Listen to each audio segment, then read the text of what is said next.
প্রধানমন্ত্রী তারেক রহমান আগামীকাল কিশোরগঞ্জ সফরে যাচ্ছেন। উদ্বোধন করবেন জাতীয় মৎস্যপক্ষ, ফ্যামিলি কার্ড বিতরণ সহ নানা উন্নয়ন কাজের।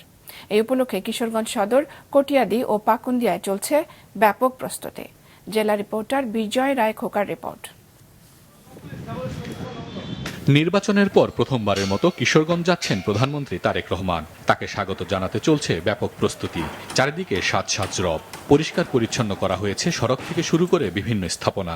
এলাকার উন্নয়নে বিভিন্ন দাবি দাওয়া জানাচ্ছেন এলাকাবাসী। কটিয়াদীর অনেকগুলা প্রাথমিক বিদ্যালয় জরার জন্য অবস্থা আছে, এগুলা নতুন বিল্ডিং হবে, সেটাই আমাদের আগামী দিনে তারেক রহমান আসলে স্মারকলিপি হিসাবে আমরা তারেক রহমানের কাছে উপস্থাপন করব। আমরা নেতা কর্মীদের মধ্যে যে আনন্দ দেখতে পাচ্ছি, আসলে তা ঈদের আনন্দের মতো। সফরের শুরুতে বেলা 11টায় পাকুন্দিয়া পুরাতন ব্রহ্মপুত্র নদে মাছের পোনা অবমুক্ত ও মৎস্য চাষীদের মাঝে পোনা বিতরণ করবেন প্রধানমন্ত্রী। স্থানীয়দের সাথে শুভেচ্ছা বিনিময় করে কটিয়াদী কার ফ্যাচারি পরিদর্শন করবেন। পরে আচমিতা জর্জ ইনস্টিটিউট মাঠে উদ্বোধন করবেন জাতীয় মৎস্য পক্ষের। প্রস্তুতি চলছে মাননীয় প্রধানমন্ত্রীকে বরণ করে নেওয়ার জন্য। আমাদের এই এলাকার সকল মানুষ, নারী পুরুষ সবাই অধীর আগ্রহ অপেক্ষা করছেন প্রধানমন্ত্রী কখন আসবেন, কখন ওনাকে বরণ করবেন।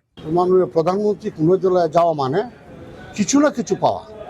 আমি আশা করি কিশোরগঞ্জের ব্যাপারে উনি অত্যন্ত দুর্বল এবং কিশোরগঞ্জের উন্নয়নে উনি কিন্তু ইতিমধ্যেই ব্যাপক সহায়তা করার আশ্বাস দিয়েছেন।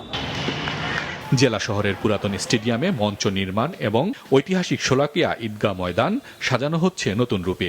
সেখানে ফ্যামিলি কার্ড বিতরণ, বিভিন্ন অনুদান এবং ইমাম মুয়াজ্জিন সহ ধর্মীয় উপাসনালয়ে কর্মরতদের সম্মানী প্রদান কার্যক্রম এবং শোলাকিয়া মাঠের উন্নয়নে 16 কোটি টাকার একটি প্রকল্পের উদ্বোধন করবেন প্রধানমন্ত্রী।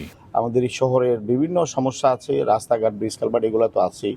তো বড় বড় বৃহত্তর পরিসরে আমরা নেতৃবৃন্দ পরামর্শ করছি, পরে এক জায়গায় একটা আমরা দাবি নেওয়া রেডি করব এবং ওনার কাছে উপস্থাপন করব। এই সফর ঘিরে পুরো জেলা জুড়ে নেওয়া হয়েছে পর্যাপ্ত নিরাপত্তা ব্যবস্থা। নিরাপত্তার যতগুলো স্তর আছে, সকল ভেন্যু ধরে, তারপর রোড ধরে, এর বাইরেও হেলিপ্যাড আছে, এগুলো আমরা কভার করছি নিরাপত্তা বলয়। বিভিন্ন স্তরের নিরাপত্তা থাকবে, সিভিল ড্রেস, ইউনিফর্মে, তারপরে আপনার ট্রাফিক ম্যানেজমেন্ট, এগুলো সবকটাই আমরা নিয়ে আসছি। প্রধানমন্ত্রীর সফর ঘিরে উৎসাহ উদ্দীপনা এখন পুরো জেলা জুড়ে। মাছরাঙা নিউজ ডেস্ক।